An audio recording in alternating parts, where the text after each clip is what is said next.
Hello students. Now in this lecture we will discuss how metals and non-metals react. Let's have a look at the electronic configuration of some of the elements. Noble gases, we know the valence shell is completely filled.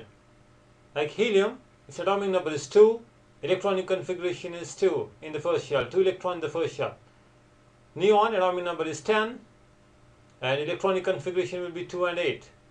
Argon, atomic number is 18, so electronic configuration is 288. So we find that the noble gases which belong to the group 18th in the periodic table, the valence shell is completely filled. The octet is complete for the noble gases. So that's why they are the most stable elements. Other elements in the periodic table do not have a stable electronic configuration. So these elements also combine and form different compounds so as to attain the stable electronic configuration. Let's see how the metals and the non-metals try to gain the stable electronic configuration just like noble gases. Sodium, we have a one element here, right, which is having an atomic number 11 and it belongs to the the group first here. They see the sodium here.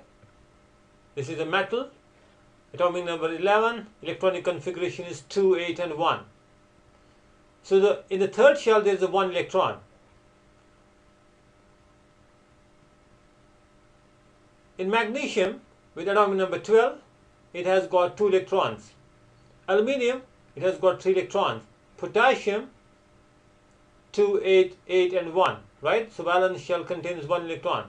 Calcium, it has 1 electron. So we find that in all these cases, the metals, they have 1, 2 or 3 electrons and they can gain the stable electronic configuration by losing these valence electrons. So sodium with atomic number 11 and electronic configuration 2, 8 and 1 can attain the stability if it changes into the sodium ion with the electronic configuration of 2 and 8. Now its valence shell is completely filled. Here in the valence shell it has got the 1 electron. Okay. Similarly, magnesium with atomic number 12, electronic configuration is 2, 8 and 2. So the valence shell contains 2 electrons. So the third shell is not completely filled, right? The magnesium can gain stability if it converts into the magnesium 2 plus ion, if it loses the 2 electrons from the valence shell, and now it will have electronic configuration of 2 and 8. So that means metals generally attain the stable electronic configuration by the loss of electron. So that's why metals, they have high tendency to lose the electron. Okay, they can gain the stable electronic configuration by the loss of electrons. That's why metals, when they react with the non-metals, they always lose electrons. Now let's have a look at the non-metals as well.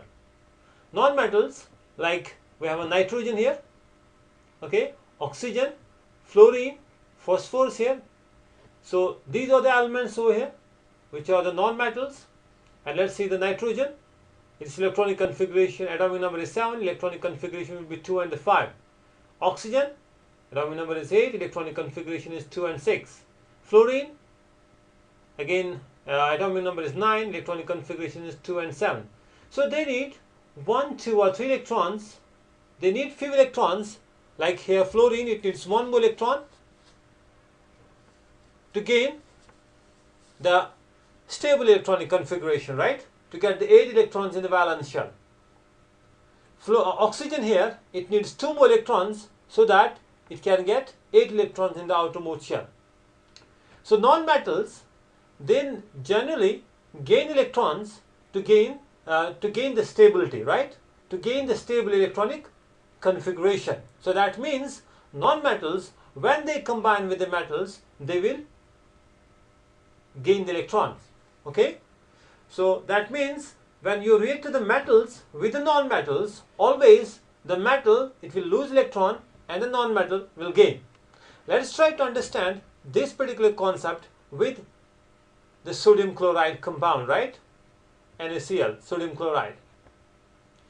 Here, when you react to the sodium with the chlorine, we know that sodium has the electronic configuration of 2, 8 and 1 because atomic number is 11. So it has got the 1 electron in the valence shell. So it can gain the stable electronic configuration if it loses this 1 electron. Chlorine, on the other hand, with the atomic number 17, has the electronic configuration of 2, 8 and 7. So valence shell contains 1 electron. Okay. So valence shell contains 7 electrons in the chlorine. It needs 1 more electron to become stable, right? Chlorine needs 1 more electron to become stable. Sodium, it has got 1 electron in the valence shell. So it prefers to lose this electron and the chlorine will prefer to gain that electron. So that's why when sodium reacts with the chlorine, sodium forms the sodium cation by the loss of 1 electron, and the same electron is actually transferred to the chlorine, accepted by the chlorine, and that forms the Cl negative. Right? So that means when the sodium and the chlorine reacts, there is the loss and the gain of electron. Sodium loses electron and the chlorine gains electron. Okay. Now the sodium ion has the electronic configuration of 2 and 8, which is stable. Now the valence shell is the second shell for the sodium ion and it has complete octet. Similarly, chlorine, its atomic number is 17, but with 1 more extra electron, now it has got 18 electrons.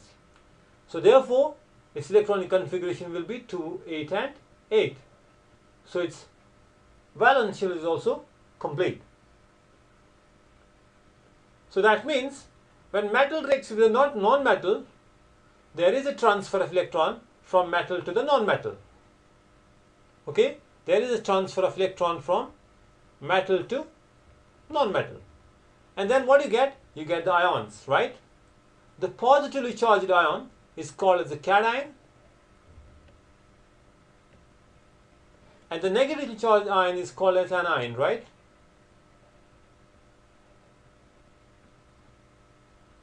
Now let's take an example of here. Let's take another example of potassium and the fluorine. How the potassium and the fluorine react? Potassium, we know here the electronic configuration is 2, 8, 8, 1 because the atomic number is 19 here for the potassium. So first shell contains 2, second 8, third 8, the fourth one has got the 1 electron here. So potassium can gain the stable electronic configuration if it loses this 1 electron from the valence shell. Now potassium will form the K+, potassium ion. It will lose electron, and now the potassium ion will have the electronic configuration of 2, 8 and 8. Okay, so that means potassium ion is stable now than the potassium. And fluorine, it has its atomic number is 9 and electronic configuration is 2 and 7. So it has 7 electrons in the valence shell. It needs 1 more electron only to gain the stability. Okay, so it will form the F negative there. 1 more extra electron, already it has 9 electrons, so with 1 more extra electron, it has total number of electrons 10. So the electronic configuration for the F negative will be 2 and 8, which means it is stable. Now again, when you react to the metal with the non-metal, there is a transfer of electron from metal to non-metal. So when a metal reacts with a non-metal, the metal will lose electron and the non-metal gains electron. So there is a transfer of electron from the metal to the non-metal. Sodium atom here with the atomic number 11, it loses electron and forms the cation, which is having the electronic configuration of 2 and 8 by the loss of electron. So it forms the cation. And the chlorine here, with 7 electrons the valence shell, accepts 1 electron from the sodium and forms the Cl negative. Now its electronic configuration is 2, 8 and 8, and it is an anion. Now these are ions here, the cation and the anion, when these are formed, the cation and anion, there is a force of attraction between the ions, right, between these oppositely charged ions, and that force of attraction is called as ionic bond. It's called as an ionic bond. So ionic bond is what? It is a force of attraction between the oppositely charged ions, which are formed by the transfer of electron from atom A to the atom B. And these ionic compounds or ionic bonds will be formed only when you react a metal with a non-metal, right? So for the ionic bond, what is the condition? The condition is that when you react a metal with a non-metal, ionic bond will be formed, right? You get an ionic bond in an ionic compound, right? Ionic compound, an example of the ionic compound is sodium chloride.